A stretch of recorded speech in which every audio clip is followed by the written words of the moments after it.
बंदी छोड़ सतगुरु रामपाल जी महाराज जी की जय हो। परमेश्वर की सभी प्यारी आत्माओं को मुझ पवन दास का सत्साई। पुण्यात्माओं, परमेश्वर ने आज काफ़ी समय के बाद फिर से एक बार अपने दास पर दया की है, जो फेसबुक पर आप सभी भाई बहनों के साथ लाइव आ रहा हूँ। थोड़ा सा इंतज़ार करते हैं, परमेश्वर की कुछ आत्माएं जुड़ जाती हैं, साथ में रहेंगे तो एक अच्छा मैसेज जाएगा सबके लिए। और दास निवेदन करेगा, जितने भी भगत भाई बहन हैं जो दास को लाइव देख पा रहे होंगे, वे इस वीडियो को जहाँ जहाँ भी आपके फेसबुक पर ग्रुप हैं, आप तुरंत उसको शेयर करें, ताकि जो संदेश परमेश्वर आज दास को निमित्त बनाकर पूरे भगत समाज तक पहुँचाना चाह रहे हैं वो सभी तक जाए। और आज जो दास फेसबुक पर लाइव आया है, तो विषय केवल यही है कि आज सतलोक आश्रम मैनेजमेंट हरियाणा के द्वारा एक पीला पर्चा निकाला गया है, और उस पीले पर्चे में सर्व संगत के लिए एक संदेश दिया गया है। संदेश दास आपको पढ़ाकर दिखा रहा है, पढ़कर दिखा रहा है।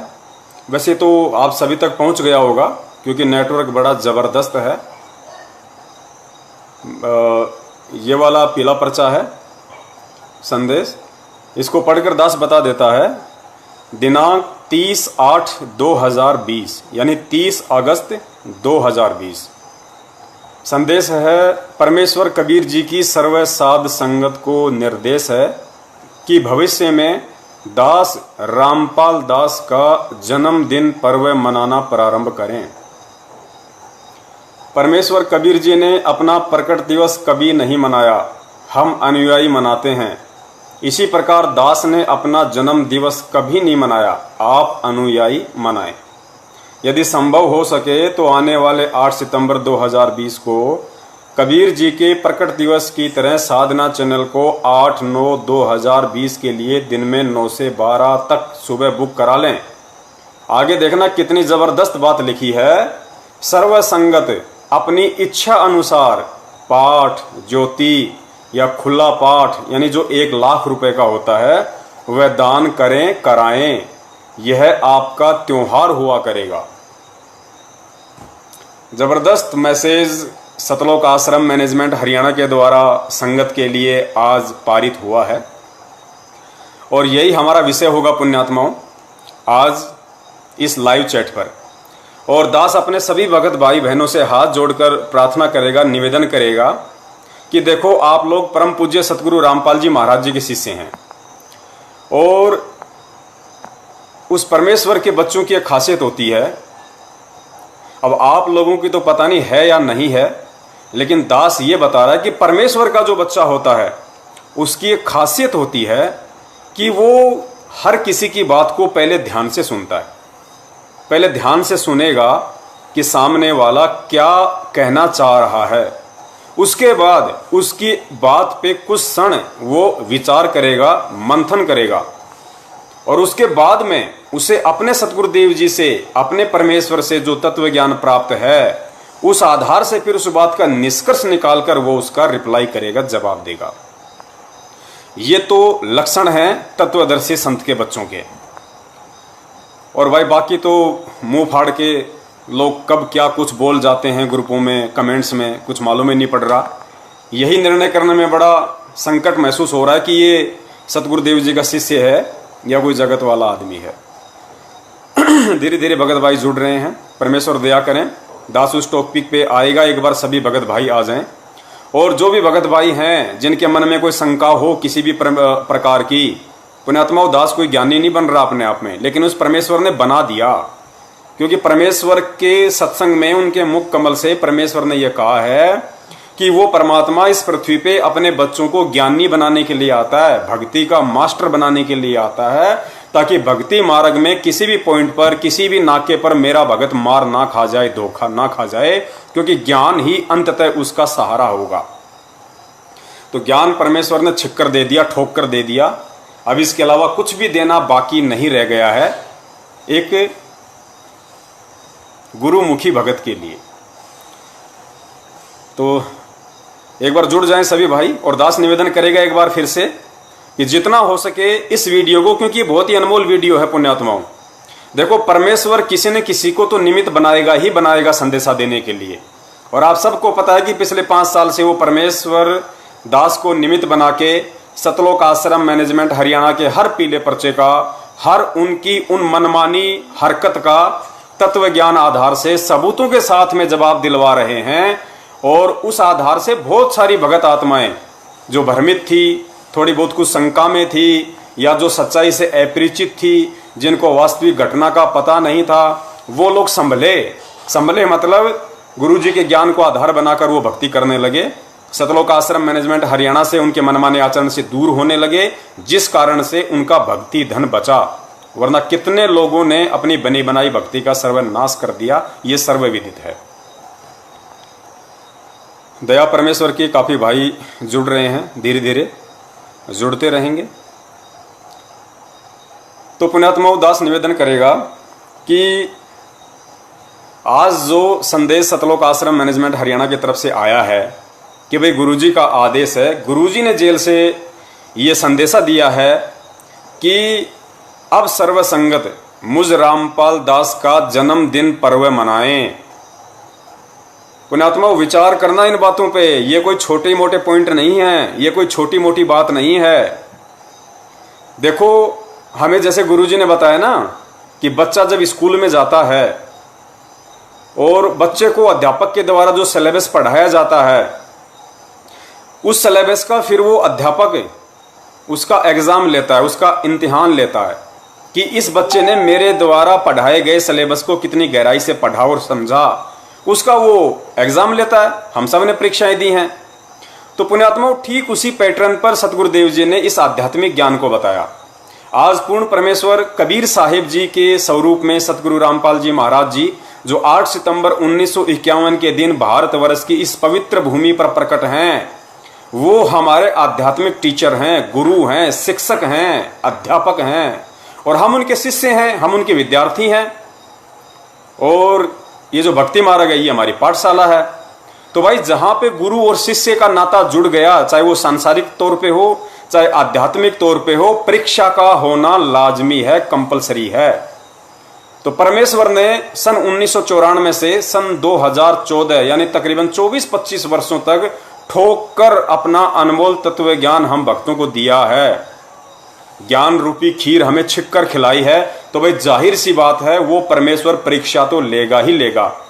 और पुण्यात्मा, ये सतलोक जाने की परीक्षा है, ये कोई 2 टाइम की रोजी रोटी के लायक किसी को बनाने की परीक्षा नहीं है। ये सतलोक ले जाने की परीक्षा है, तो परमेश्वर ठोक कर परीक्षा भी लेगा।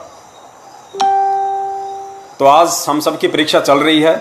बरवाला कांड 2014 के बाद क्या क्या घटनाएं संगत में घटी, किस किस तरह के कुकर्म सतलोक आश्रम मैनेजमेंट हरियाणा को निमित्त बनाकर काल भगवान ने संगत से करवाए, उनके कर्म फुड़वाए, ये परीक्षा थी सतगुरुदेव जी की तरफ से।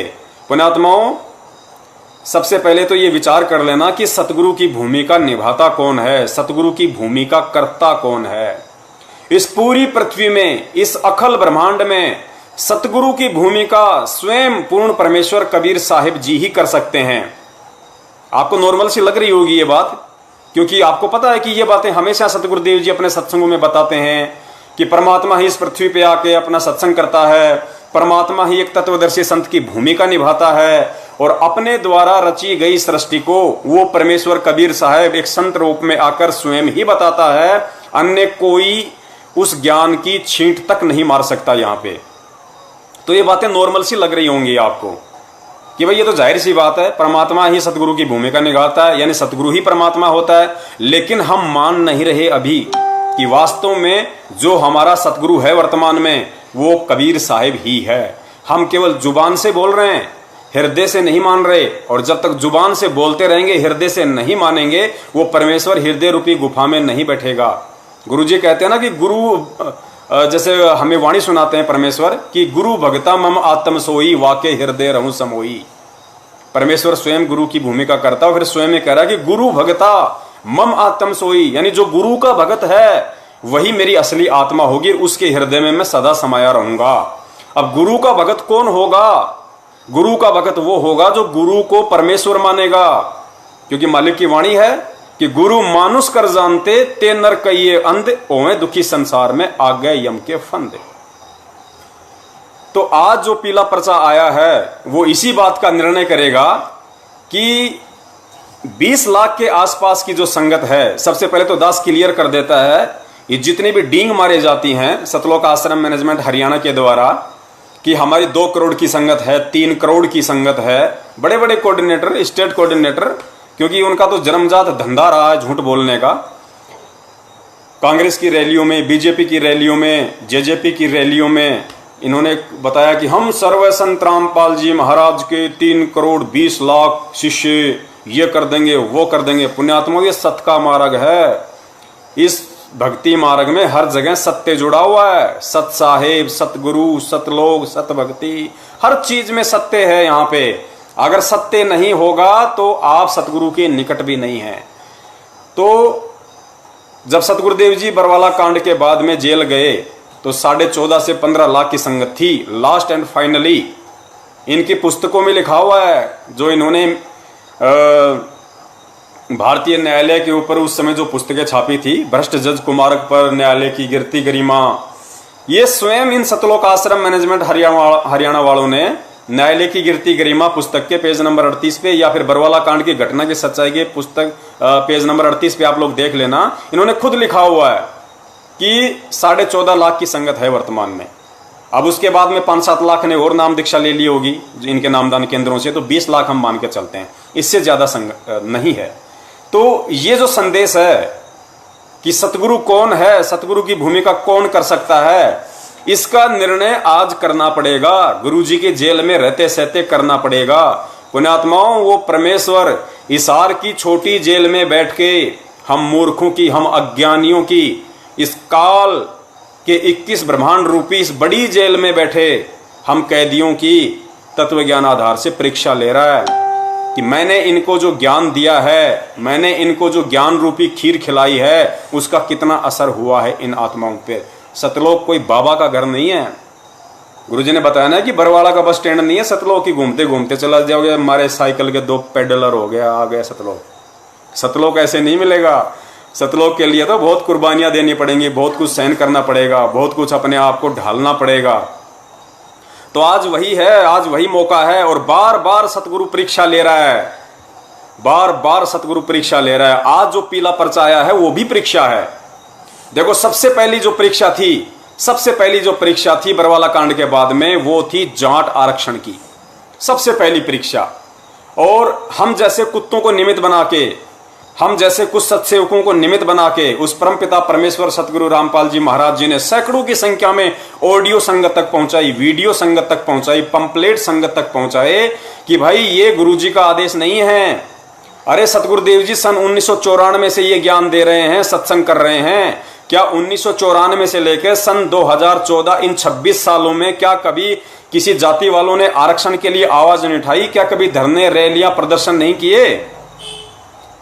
कितनी बार धरने हुए हरियाणा में, कितनी बार प्रदर्शन हुए, रैलियां हुई आरक्षण के लिए। क्या सतगुरुदेव जी ने कभी भी अपने बच्चों को यह आदेश दिया कि भाई तुम्हें जाट आरक्षण में वहां पे शामिल होना है, तुम्हें आरक्षण के लिए मांग उठानी है, हमें जाटों को आरक्षण दिलवा के रहेंगे? क्या कभी परमेश्वर ने आदेश दिए हो तो बताइए 27 साल में। तो फिर बरवाला कांड के बाद में क्या हिसार जेल में परमेश्वर अपने बच्चों से ये दोगली राजनीति करवाने के लिए गए थे? अगर नहीं तो फिर कौन करवा रहा है? उस चीज को समझना ही तो तत्व ज्ञान है। गुरुदेव कहते हैं कि तत्व ज्ञान वो होता है जिसका कोई निष्कर्ष निकले। जिस प्रकार घी होता है, घी को गर्म करके उसको छान के फिर वो जो रतन निकलता है वो फिर 50 साल तक खराब नहीं होता, वो तत्व ज्ञान है, वो घी। तो तत्व ज्ञान उसको कहते हैं जिसका कोई निष्कर्ष निकले। कितनी आत्माओं ने अपने कर्म फोड़े उस समय, हमने पक्ष कर लिया क्योंकि सरकार के साथ हरियाणा के जाटों का मुद्दा था। और ये जितने भी सतलोक आश्रम मैनेजमेंट हरियाणा वाले, ये सारे के सारे जाट जाति से हैं। ज्ञान इनको था नहीं परमेश्वर का, देखा देखे में एक दूसरे की पूंछ पकड़ के जुड़े हुए थे। आश्रम में सारे के सारे ये चौधरी बने हुए थे, किसी को क्या पद मिला हुआ था, किसी को क्या पद मिला हुआ था। ये अपने आप को एमएलए एमपी से कम समझते नहीं थे। पुण्यात्माओं, ये ज्ञान समझना कोई बच्चों का खेल नहीं है। ये ज्ञान कोई जैसे गुरुजी ने बताया ना कि वो 40 साल वाला भगत और 4 साल वाला भगत, उम्र से ज्ञान समझ में नहीं आता, किसी बड़ी जाति में जन्म लेने से ज्ञान समझ में नहीं आता, समाज में किसी बड़े होदे पे होने से ज्ञान समझ में नहीं आता, बड़ी बड़ी डिग्रियां लेने से ज्ञान समझ में नहीं आता। ये ज्ञान पूर्व जन्म के भक्ति संस्कारों के आधार से समझ में आता है, चाहे बंदे ने 2 दिन पहले ही नाम क्यों ना लिया हो। तो इन लोगों को ज्ञानवान तो को समझ में आया नहीं था और इन्होंने ढोल पीट दिया, जाटों का समर्थन कर दिया। जबकि परमेश्वर क्या कह रहे हैं, परमेश्वर की वाणी है कि पक्षा पक्षी के कारण सब जग रहा भुलान। पक्षा पक्षी का मतलब ये मत समझ लेना कि कोई चिड़िया होती है, पक्षी का पक्षा पक्षी ये संत भाषा है।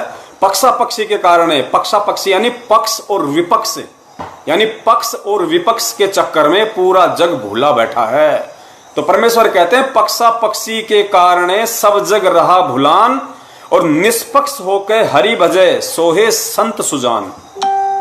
यानी कबीर परमेश्वर का जो मार्ग है वो पक्ष और विपक्ष से दूर सीधा निष्पक्ष का मार्ग है। परमेश्वर कहते हैं ना कि कबीरा तेरी झोपड़ी गलकटियन के पास, जो करेगा सो भरेगा तू क्यों भया आदास। लेकिन इन लोगों ने जाट आरक्षण में पक्षपात किया इन्होंने, और आड़ किसकी ली? सतगुरुदेव जी की, उस पूर्ण परमेश्वर की आड़ ली इन लोगों ने। अपने तो कर्म फोड़े फोड़े और भी हजारों की संख्या में भगत भाइयों के इन्होंने कर्म फोड़े। बहुत सारे भगत भाई समझे भी, कुछ नहीं समझे, चलो कोई बात नहीं, ऐसा ही होता है। उसके बाद में इन लोग अजमेर में राजपूत करनी सेना की रैली में इन्होंने भगत समाज को इकट्ठा कर दिया गुरुदेव का आदेश बता के। और पॉइंट क्या था, विषय क्या था कि जो राजपूत समाज था राजस्थान का, बॉलीवुड ने एक फिल्म बनाई थी पद्मावती, राजपूतों के ऊपर, राजपूतों के इतिहास के ऊपर। तो राजपूतों को लगा कि हमारे इतिहास के साथ कुछ छेड़छाड़ की गई है, तो वो उस फिल्म के विरोध में आ गए। अब सतलोक आश्रम मैनेजमेंट हरियाणा और परमेश्वर के बच्चों का क्या लेना देना था पद्मावती फिल्म से और राजपूतों के इतिहास से? लेकिन राजनीति खेली गई। क्यों खेली गई? क्योंकि आनंदपाल सिंह जो गैंगस्टर था, जो पुलिस एनकाउंटर में मारा गया था, जिसका समर्थन राजपूत करनी सेना कर रही थी, जिसका मुकदमा लड़ रही थी, जिसकी सीबीआई की जांच की मांग कर रही थी राजपूत करनी सेना, उसका वकील कौन था पता है? एपी सिंह, दिल्ली वाला एपी सिंह राजपूत करनी सेना की तरफ से आनंदपाल सिंह का वकील था। और इधर सतलोक आश्रम मैनेजमेंट हरियाणा की तरफ से परमेश्वर सतगुरु रामपाल जी महाराज जी का वकील था, नाम मात्र का, बचाव मैनेजमेंट का कर रहा था। यानी दोनों पार्टियों का वकील सेम था। तो उस वकील ने बीच में भूमिका निभाई और दोनों को एक कर दिया। ये काल के खेल हैं सारे के सारे। संगत इस चीज को समझ नहीं पाई और संगत गुरुदेव का आदेश मान के वहां पे लड़ मरी, यानी उस रैली में शामिल हो गई। उन कुपात्रों को, उन राजपूतों को जिनका ना कोई भक्ति मार्ग से लेना देना है, ना कोई सत भक्ति से लेना देना है, उन कुपात्रों को स्टेज पे खड़ा होके एक जोधपुर के लक्ष्मण दास, जिसको एलडी के नाम से जाना जाता है, एलडी 5 लाख रुपए का चेक भाई साहब उन राजपूतों के हाथ में दे रहा है और कह रहा है कि हम तुम्हारे साथ हैं, हम वचन देते हैं, हम तुम्हारे से दूर नहीं होंगे। सुखदेव सिंह गोगामेड़ी, तुम आगे बढ़ो, हम तुम्हारे साथ हैं। आज ना ही तो सुखदेव दिखाई दे रहा और ना ही उस सुखदेव की पूंछ पकड़ के उसका समर्थन करने वाला वो एलडी जोधपुर वाला दिखाई दे रहा। क्यों? क्योंकि कुछ ही दिनों बाद में इसी राजपूत करनी सेना ने हरियाणा के भिवानी में जब उनकी रैली थी और जब भगत लोग सतगुरु रामपाल जी महाराज जी के नारे लगा रहे थे, तो उन्हीं राजपूतों ने मुंह पे थपोड़ा मारा था, इनके थपेड़ा।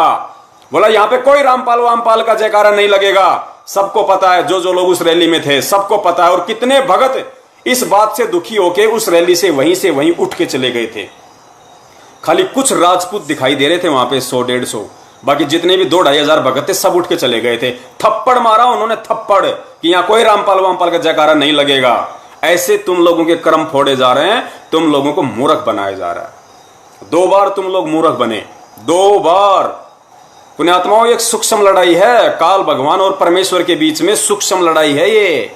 इसको केवल इन चालों को, इस काल भगवान की चाल को वही जीव समझ पाएगा जो परमेश्वर को परमेश्वर मान के भक्ति कर रहा है, जो सतगुरुदेव जी को परमेश्वर मान के भक्ति कर रहा है। उनको खाली एक रामपाल या एक संत मान के जो भक्ति करेगा, जन्म लिया हुआ मान के जो भक्ति करेगा, वो उनके इशारों को कभी नहीं समझ पाएगा। क्योंकि परमेश्वर कहते हैं शब्द सैन सतगुरु की पहचानी, पाया अटल सुहाग बे।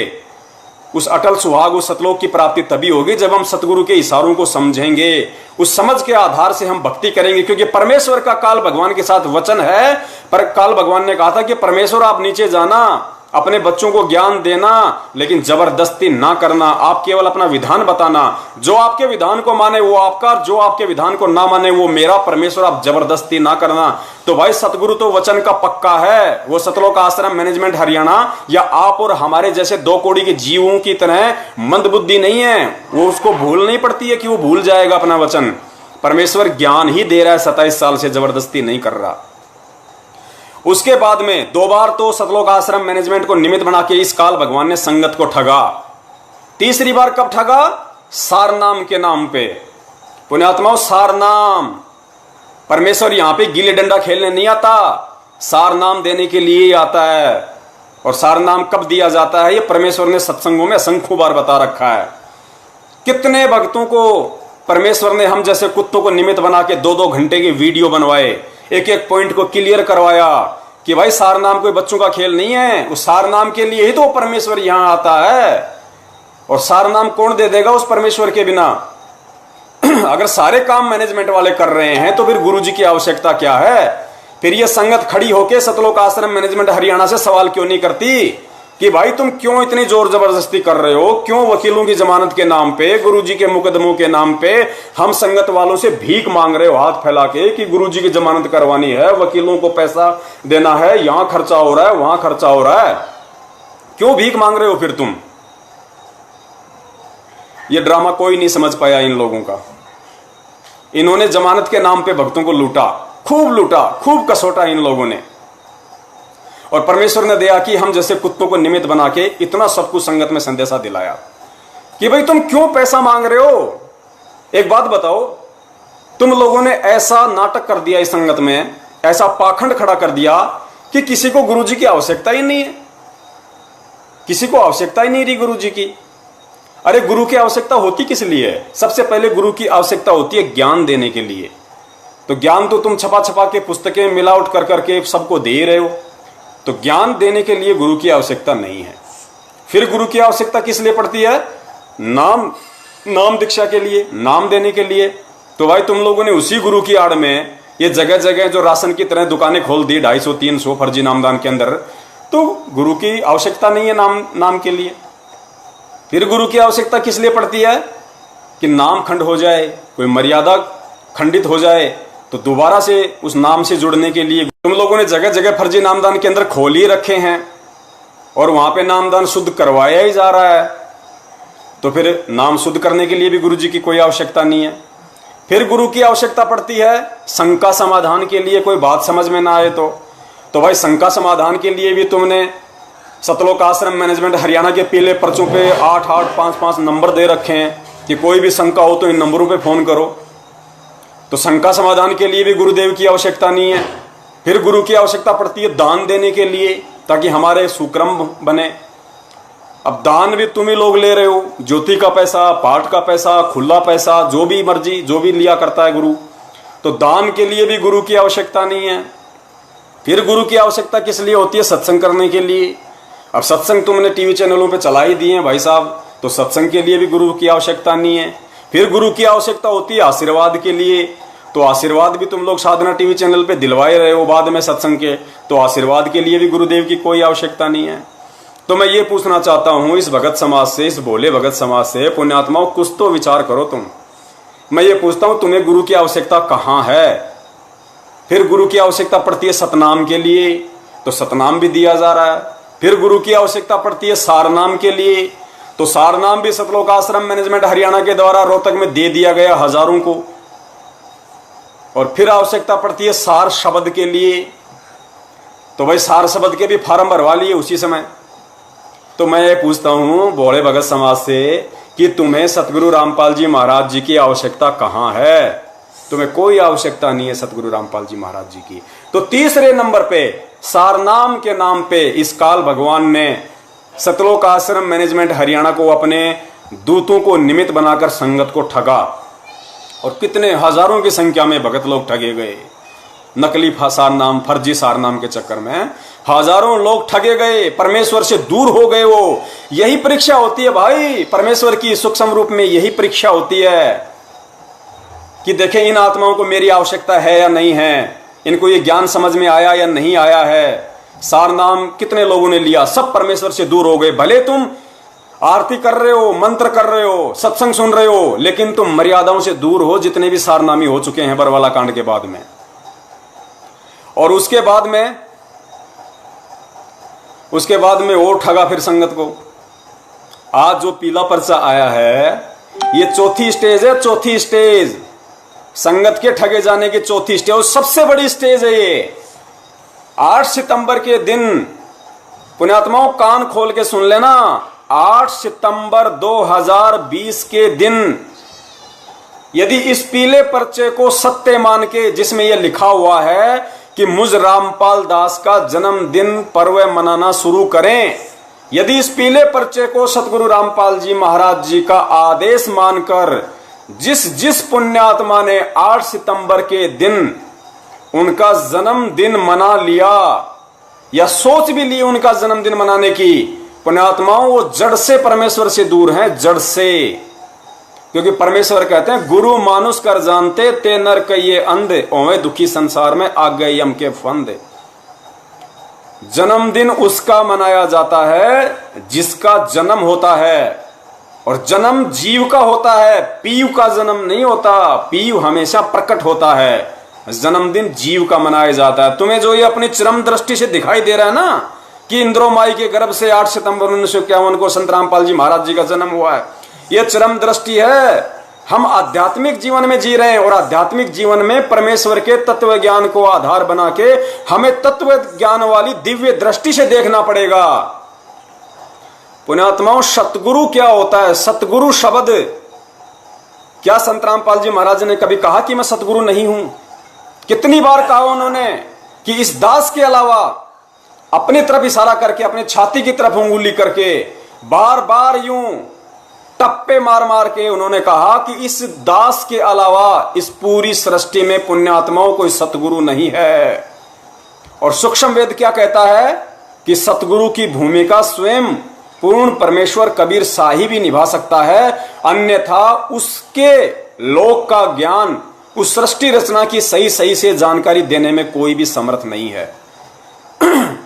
हम जयकारा लगाते हैं परमेश्वर का कि बंदी छोड़ सतगुरु रामपाल जी महाराज जी की जय हो। सतगुरु पुण्यात्मा, शब्द पकड़ के रखना, इसी शब्द पे चलना हमें। सतगुरु मालिक की वाणी है कि ना सतगुरु जननी जने, जाके माना बाप, पिंड ब्रह्मंड से रहित है ना वहां तीनों ताप। ना सतगुरु जननी जने, ये ध्यान रख लेना। ये सतगुरु शब्द केवल उसी समय के लिए नहीं है जिस समय वो परमेश्वर धर्मदास जी का सतगुरु बन के आया था, जिस समय वो परमेश्वर आदरणीय नानक जी का सतगुरु बन के आया था, मलुकदास जी का सतगुरु बन के आया था, गरीबदास जी के समय में वो परमेश्वर सतगुरु की भूमिका करके प्रकट हुए थे।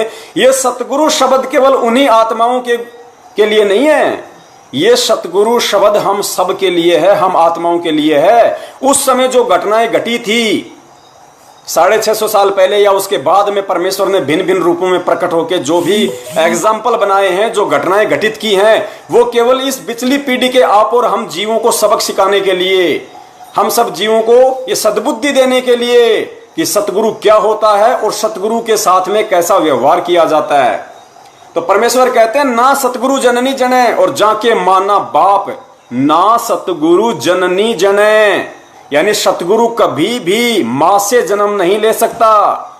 इस सकल सृष्टि में ऐसी कोई जननी नहीं है जो सतगुरु को जन्म दे सके, यानी परमेश्वर कबीर साहिब जी को अपने गर्भ से जन्म दे सके, ऐसी कोई जननी आज तक ना कोई पैदा हुई है ना कोई होगी। तो परमेश्वर की वाणी है। और गुरुदेव क्या कहते हैं कि परमेश्वर की प्रत्येक वाणी, प्रत्येक शब्द अनायास नहीं होता है, उनकी हर एक वाणी का गहरा अर्थ होता है। तो पुण्यात्माओं, दास का निवेदन है, आप ढोंग कर रहे हो या भक्ति कर रहे हो, इसका निर्णय 8 सितंबर के दिन हो जाएगा।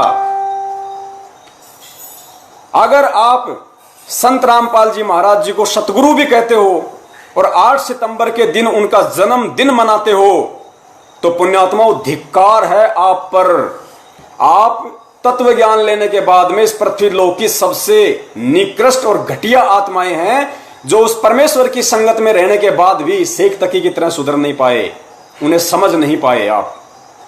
या तो आप संत रामपाल जी महाराज जी को सतगुरु कहना छोड़ दो, उनके नाम से पहले सतगुरु शब्द लगाना छोड़ दो, या फिर उन्हें प्रकट हुआ ही मानो तत्व ज्ञान आधार से, दिव्य दृष्टि से।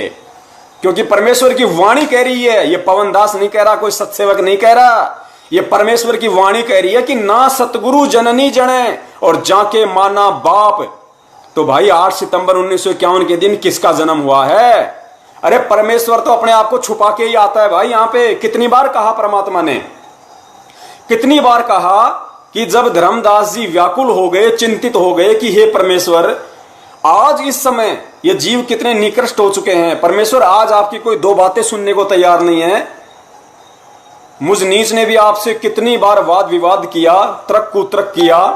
परमेश्वर 650 साल बाद में आप कह रहे हो कि उस समय मैं जाऊंगा और उन जीवों को ज्ञान समझाऊंगा। परमेश्वर उस समय तो इतना सब कुछ दूषित हो चुका होगा, मन दिमाग सब कुछ। परमेश्वर कौन आपकी बातों को स्वीकार करेगा, कौन समझेगा? तो परमेश्वर कबीर साहिब जी ने कहा था कि धर्मदास मैं तुझे गुप्त बात बताता हूं, 12वें पंथ में गरीबदास का पंथ होगा, उस पंथ में आगे चल के मैं स्वयं ही जाऊंगा। यानी 12वें पंथ में मैं कबीर स्वयं ही जाऊंगा। और अपने गुरुजी क्या बोलते हैं बीच बीच में कि वो परमेश्वर नहीं आए तो इस दास को भेज दिया। क्यों भाई? परमेश्वर भी बिजी रहता है क्या? परमेश्वर ने कोई फैक्ट्री खोल रखी है क्या? परमेश्वर ने कोई ठेके ले रखे हैं क्या, कोई रोड कंस्ट्रक्शन के, जो लेबर की कमी है, लेबर को मैनेज करना पड़ता है? या परमेश्वर की कोई स्त्री है क्या जो उनके आगे आगे खड़ी होगी कि तुम तो बार बार पृथ्वी लोक पे चले जाते हो, बार बार पृथ्वी लोक पे चले जाते हो, यहाँ पे बच्चों को कौन संभालेगा, इतना बड़ा यहाँ पे खेत का काम है, यहाँ पे ये बाड़ी लगा रखी है, टिंडे भिंडे जो गंवार बाजरा यहाँ पे लगा रखा है, इनको कौन पानी देगा, कौन रोक देगा उस समर्थ को, उस परमेश्वर को जिसने ये कह दिया और कबीर सागर में लिख दिया कि 12वें पंथ हम ही चल आवे। तो परमेश्वर का वचन है कि साध वचन पलटे नहीं, चाहे पलट जाए ब्रह्मांड। पुण्यात्माओं, यहां सतगुरु रामपाल जी महाराज जी अपने आप को छुपाते हैं बार बार। वो स्वयं कबीर हैं, वो स्वयं छुपा रहे हैं अपने आप को, और उसकी समझ हमें केवल उनके द्वारा जो सद्बुद्धि हमें दी गई है इस ज्ञान आधार से, इस तत्व ज्ञान से, उससे हमें समझना पड़ेगा। उनके ज्ञान को आधार बनाकर, उनके ज्ञान को आधार बनाकर हमें निर्णय करना पड़ेगा कि वास्तव में आज इस पृथ्वी पे परमेश्वर के रूप में कौन है। गुरुजी ने बताया भगवान आएगा तो सींग लगा के नहीं आएगा। अरे कबीर साहिब जी भी 650 साल पहले आए थे, क्या उन्होंने कभी कहा कि मैं भगवान हूं, मैं परमात्मा हूं? धर्मदास जी को कितनी बार कहा उन्होंने कि धर्मदास मैं तो उस परमात्मा का भेजा हुआ दूत हूं, मैं तो उसका संत हूं। भाई वो परमेश्वर तो सत्य पुरुष है जो सतलोक में रहता है। कितनों को बताया परमेश्वर ने? नानक जी को क्या बताया परमेश्वर ने? लेकिन उन आत्माओं को यथार्थता का, सत्यता का कब मालूम पड़ा? जब वो परमेश्वर के साथ सतलोक में गए। पुण्यात्माओं, ये लीलाएं परमेश्वर ने सिर्फ आप और हम जीवों को, जो इस समय बिजली पीढ़ी में हैं, उनको समझाने के लिए, उनको यथार्थता से परिचित करवाने के लिए, क्योंकि 650 साल पहले जो हम धोखा खा गए थे वो धोखा हम दोबारा ना खाएं। इसलिए हमारे बाप ने, हमारे परम पिता परमेश्वर कबीर साहिब जी ने इतने पापड़ बेले हैं, इतने उदाहरण, इतने एग्जाम्पल दिए हैं। गरीबदास जी महाराज जी को, नानक जी को, धर्मदास जी को, जितनी भी आत्माओं को परमेश्वर सतलोक लेके गए, वो उन आत्माओं को सतलोक दिखाने के लिए लेके नहीं गए। वो आत्माएं कौन थी ये भी अभी बहुत बड़ा रहस्य है। दास पे तो दया कर रखी है परमेश्वर ने, और भी भाइयों को समझ है, लेकिन ज्यादातर को नहीं। वो खाली उनको जीव मानते हैं, आप और हमारे जैसा जीव मानते हैं उनको नहीं। परमेश्वर कुछ सामग्री अपने साथ में लेके आते हैं। जो भूमिकाएं परमेश्वर की विशेष आत्माएं कर सकती हैं वो यहाँ का कोई जीव नहीं कर सकता। तो परमेश्वर जितनी भी आत्माओं को सतलोक लेके गए थे, और सतलोक जाने के बाद में जो परमेश्वर ने बताया कि जो जिंदा महात्मा के रूप में नीचे से गया था, फिर वहां जाके नानक जी ने देखा, रामानंद जी ने देखा, गरीबदास जी ने देखा, धर्मदास ने देखा कि वहां पे अरे ये तो वही है, ये तो वही जिंदा है जो नीचे से मेरे साथ में आया है, ये तो तख्त पे बैठा है। वहां जाके परमेश्वर उस जो परमेश्वर का जो सत्य पुरुष वाला जो रूप है सिंहासन पे सतलोक में, उस पर चवर करने लगे।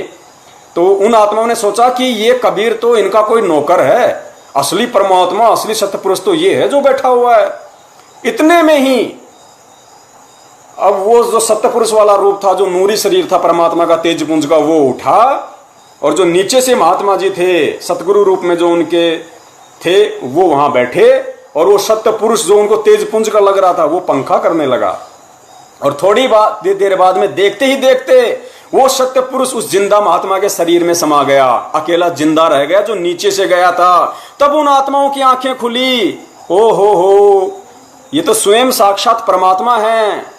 फिर नानक जी ने आके कहा था कि ए ठगवाड़ा ठगी देश धानक रूप रहा करता, कि ये जुलाओ, ये तुम्हें जुला दिखाई दे रहा है, ये तुम्हें धानक दिखाई दे रहा है, ये सत्य पुरुष है, ये परमात्मा है।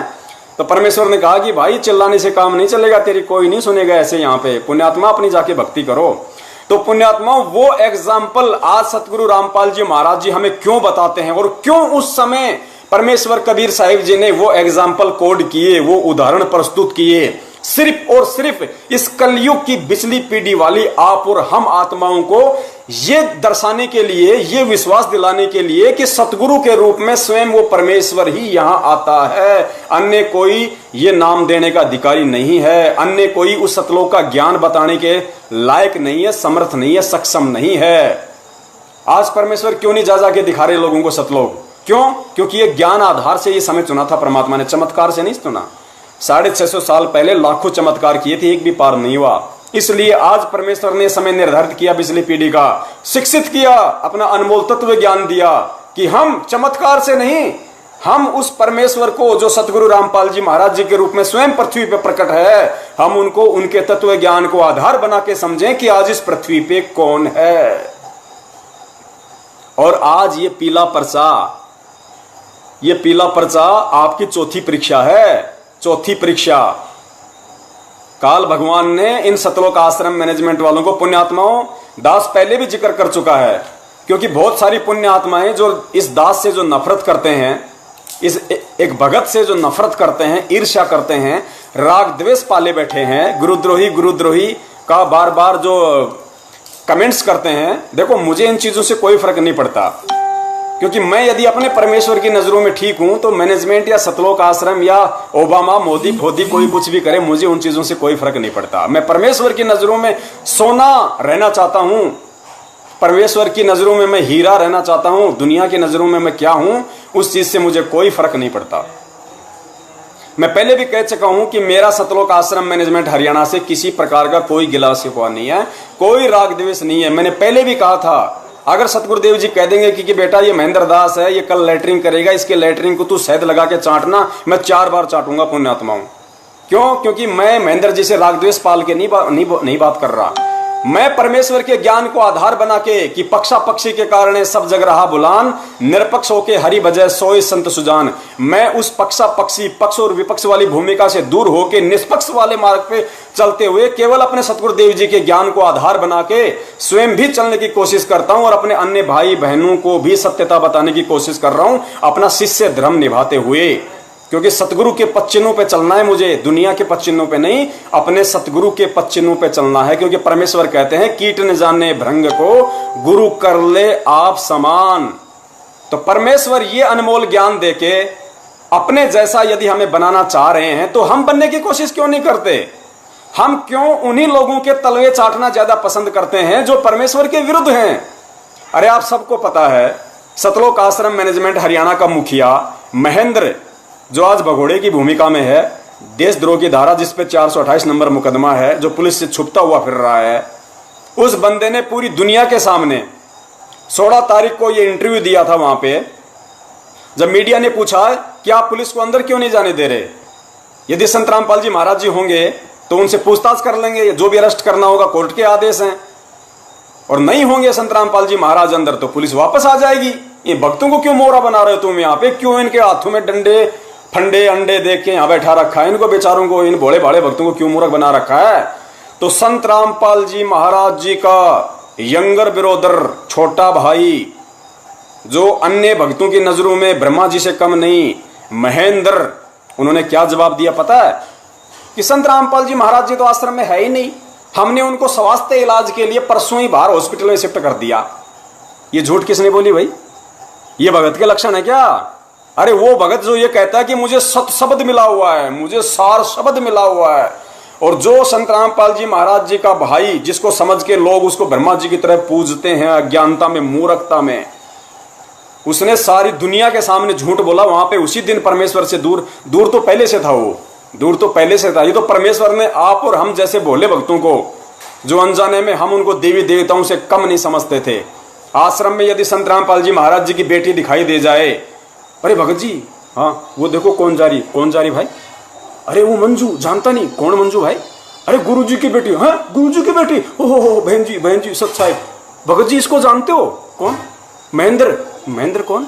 अरे गुरुजी का भाई, ओहो गुरुजी के भाई हैं, ओहो। जैसे कोई ब्रह्मा जी आ गए हो आश्रम में।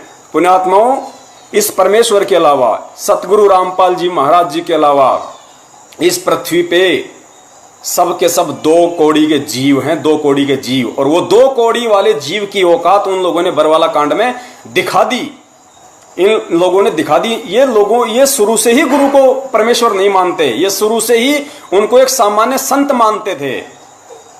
ये केवल गुरुदेव से इसीलिए जुड़े हुए थे क्योंकि आश्रम में दान आता था। एक बात बताइए, संत रामपाल जी महाराज जी सन 1994 से नाम दीक्षा दे रहे हैं। अरे परिवार वाले 2008 के बाद क्यों जुड़े भाई?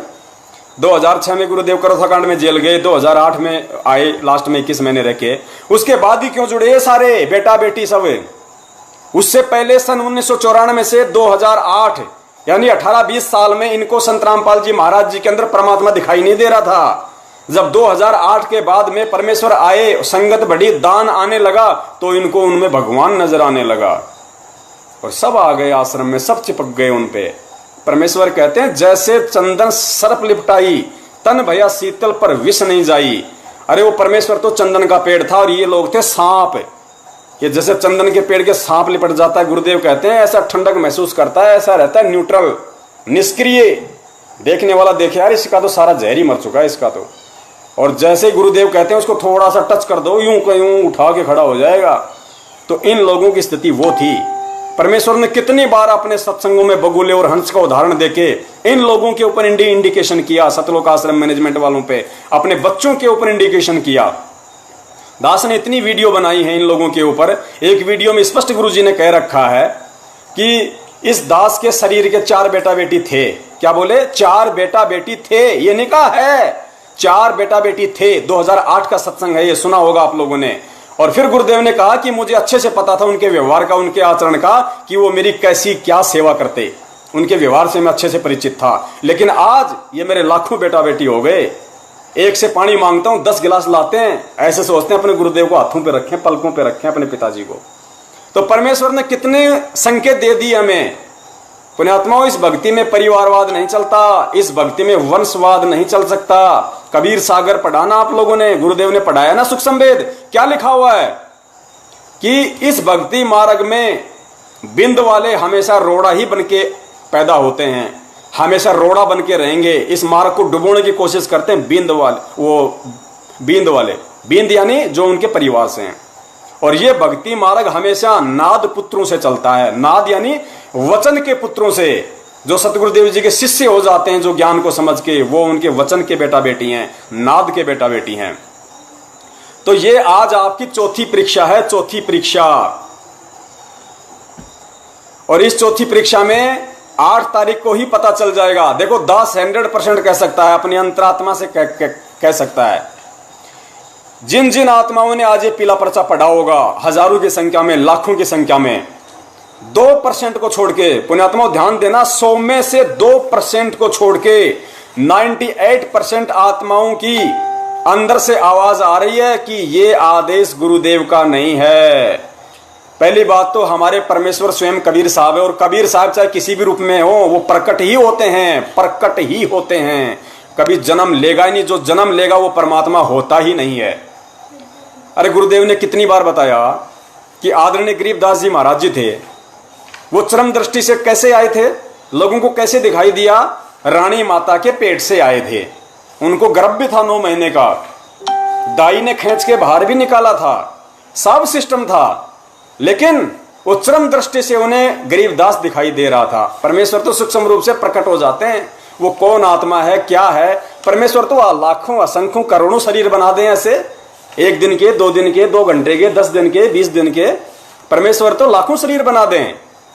अरे जब सुखदेव ऋषि के बारे में परमात्मा ने बताया कि सुखदेव ऋषि क्या मां के पेट से जन्म लेके बाहर निकला था, एक सिद्धि युक्त महात्मा सुखदेव ऋषि 12 साल का मां के गर्भ से बाहर निकला था, सूक्ष्म रूप में बाहर निकला और बाहर निकलते ही 12 साल का हो गया। तो क्या संत रामपाल जी महाराज जिस सिद्धि में सुखदेव ऋषि से भी नीचे मान लिया आप लोगों ने? अरे सुखदेव का क्या जन्म हुआ था, वो मां के पेट से सूक्ष्म रूप में प्रकट हुआ था, तुरंत 12 वर्ष का हो गया खड़ा। ऐसे ही गरीबदास जी महाराज जी ने लीला की, ऐसे ही संत रामपाल जी महाराज जी ने 8 सितंबर 1951 के दिन लीला की। अरे गोरखनाथ ने कौन सा जन्म लिया था? अरे गोबर से पैदा हुआ था, गोबर से। उसने कौन सा जन्म लिया था? राजा रामचंद्र जी के गुरु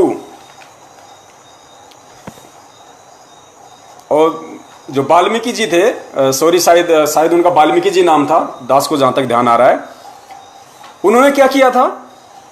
जो कुश था सीता जी का बेटा था, लव जो रामचंद्र जी से पैदा हुआ, दूसरा था कुश।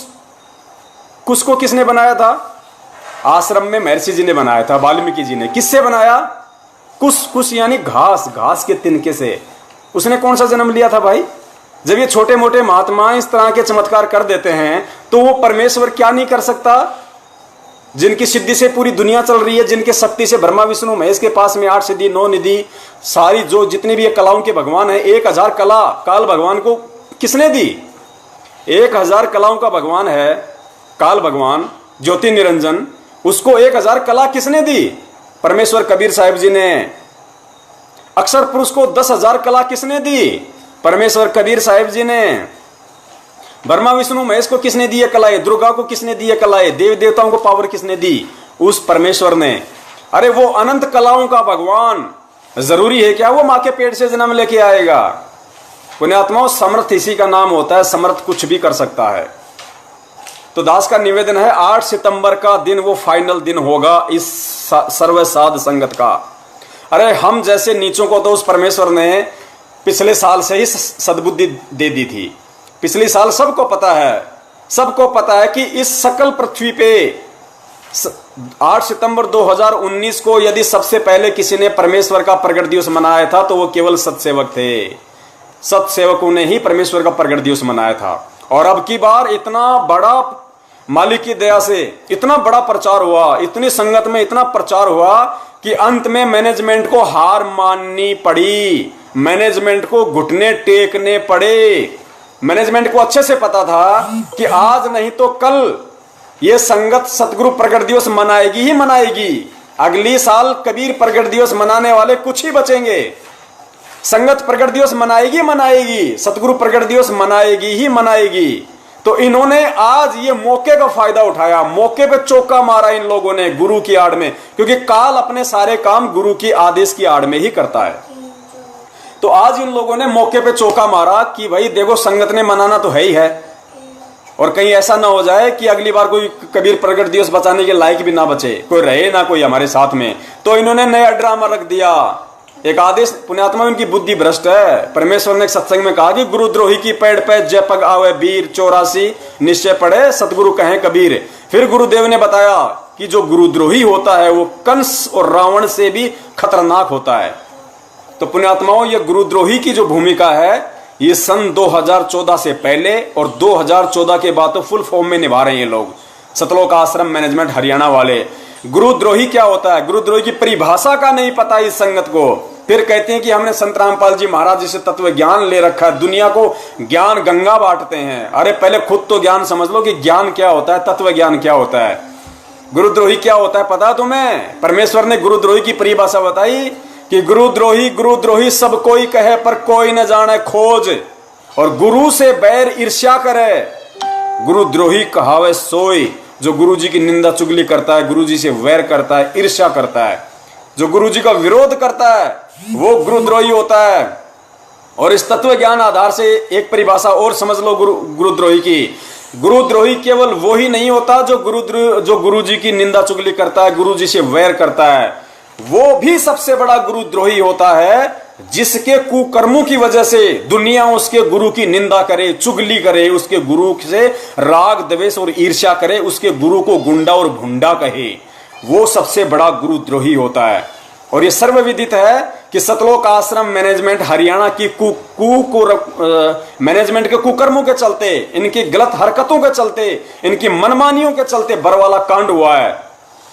अरे विचार करके देखो, गुरुदेव ने क्या बताया हमें। गुरुदेव ने क्या बताया कि जब वो परमेश्वर इस पृथ्वी पे आता है, एक इंसान के रूप में आता है, तो वो एक अच्छे आदर्श नागरिक की भूमिका भी निभाता है। दास के पास सतगुरुदेव जी के सत्संग हैं, इसी मोबाइल में, वरना सुना देता, अभी वीडियो तो बना रखे हैं। यानी गुरुदेव ने बताया कि जब वो परमेश्वर इस पृथ्वी पर प्रकट होता है तो एक सुयोग्य, एक आदर्श नागरिक की भी भूमिका निभाता है। तो पुण्यात्माओं, कोर्ट की अवमानना करना एक सुयोग्य और आदर्श नागरिक के काम नहीं होते। तो जब वो परमेश्वर एक सुयोग्य और आदर्श नागरिक की भूमिका निभा रहा है तो क्या वो कोर्ट की अवमानना करेगा? कभी नहीं करेगा, जिंदगी में नहीं करेगा। भक्तों की आड़ लेगा कि मुझे पुलिस ना पकड़ ले जाए, भक्तों को आश्रम के बाहर खड़ा कर दो, ये वो कहेगा जो सर्व सृष्टि का रचनहार है, जो समर्थ है, जिसके एक शब्द से पूरी सृष्टि रची गई। वो सतलोक आश्रम मैनेजमेंट हरियाणा को पुलिस वालों से डर के, कोर्ट से डर के ये कहेगा क्या कि भक्तों को आश्रम के बाहर ढाल बना के खड़ा कर दो, मैं नहीं जाना चाहता। वो परमेश्वर है, परमेश्वर। और ये परीक्षा थी हम भक्तों की, लेकिन हम नीच फैल हुए उस समय वहां पे। फिर भी परमेश्वर ने दया करी, मौका दिया हमें।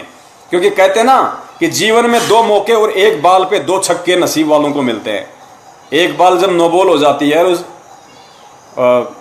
जो भी आप लोग जानते हो, जो देखते हैं क्रिकेट वगैरह, तो जीवन में 2 मौके और 1 बाल पे 2 छक्के नसीब वालों को ही नसीब होते हैं।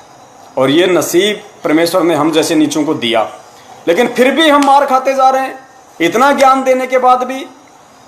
और उसे एक पीले पर्चे को स्वीकार कर लिया, उसमें कोई मोहर लग रही है क्या? गुरु जी का चेहरा दिखाई दे रहा है क्या? गुरु जी उस पीले पर्चे में बोलते हुए दिखाई दे रहे हैं क्या?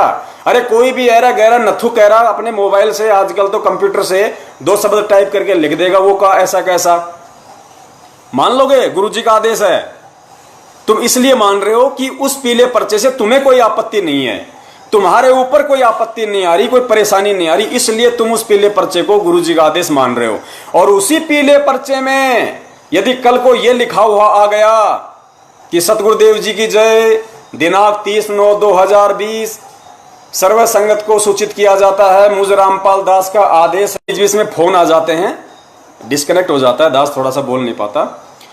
तो कल को यदि उस पीले पर्चे में ऐसा आदेश लिखा आ जाए कि मुझ रामपाल दास का आदेश है, जिस परिवार में 5 या 5 से अधिक सदस्य हैं, वो अपनी कमर पे 50 किलो का पत्थर बांधो और किसी 100 फुट गहरे कुएं में छलांग मार दो, पृथ्वी पे बोझ मत बनो।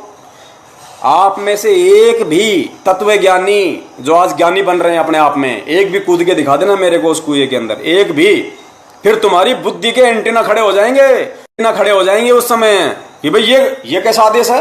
गुरुजी ऐसा आदेश क्यों देंगे? गुरुजी ऐसा आदेश दे ही नहीं सकते, ये तो मनमुखी आदेश है, ऐसे कैसे हो गया?